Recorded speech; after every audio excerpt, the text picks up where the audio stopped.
In today's video, I'm going to show you how to customize the unsubscribe landing page in Lemlist. So first, open up your Lemlist dashboard. Then in the left panel, go to campaigns and open up the campaign where you want to set it up. Then next is head over to sequence. And here we're just going to add a new step just after your latest email step.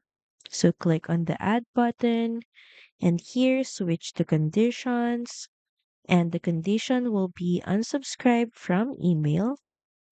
So when the user unsubscribes, we're going to choose another step if yes.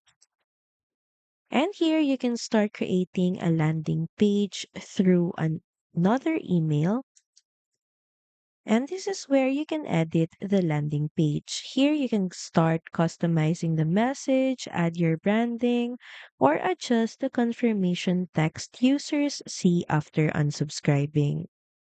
Once done, click on the Save button at the top to save your changes to apply them across your campaign.